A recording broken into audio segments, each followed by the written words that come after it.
Voici là où on dort actuellement. These Africans are in a COVID-19 quarantine center on the Canary Islands. The islands are off the coast of Africa, but they belong to Spain, and last year more than 20,000 migrants arrived in boats, hoping to get to Europe. Most of them are still there, living in conditions that are difficult, especially for those who've been placed in quarantine, like our observer, who's from Guinea. On est là depuis 35 jours. La journée, on fait que dormir. On ne va pas dehors, absolument, tout est fermé. En plus, les WC se trouvent à côté de là où on dort. Là-bas, on mange, c'est là-bas qu'on fait tout. Parfois, les WC ils sont pleins. Il y a l'eau du WC qui coule. Là, on ne peut pas vivre. C'est impossible de vivre ici. Et en plus, le manque de nourriture et de l'eau à boire même. Ici, les gens sont malades, physiquement et psychologiquement. Amnesty International says the quarantine center doesn't meet minimal sanitary standards. The Spanish government says it's going to close the center, but has not said when.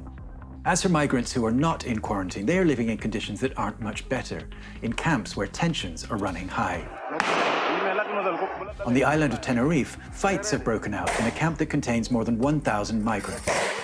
Our observer, ROBERTO MESA, is a member of a citizen collective that's trying to help them. Al ser las condiciones muy malas, el que sean chicos que hablen de diferentes nacionalidades, que hablan diferentes idiomas, la necesidad de comida que sea escasa, el estar pasando frío, pues ha generado muchos conflictos. Entendemos que si hubiera más psicólogos, más abogados, más trabajadores sociales, no se crearían estos problemas. Muchos todavía no han podido hablar con su abogado, no han podido solicitar el papel de asilo. Pues el 15 de febrero salieron 25 personas por fuera a protestar por las malas condiciones en las que estaban dentro del macrocampamento y porque querían que se les diera una solución. Han recibido apoyo de la Asamblea de Apoyo a Migrantes Tenerife, que se les ha ayudado con comida caliente, con ropa, se les ha traído casetas. Está claro que desde Europa y sobre todo desde España se ha decidido de convertir Canarias en una cárcel.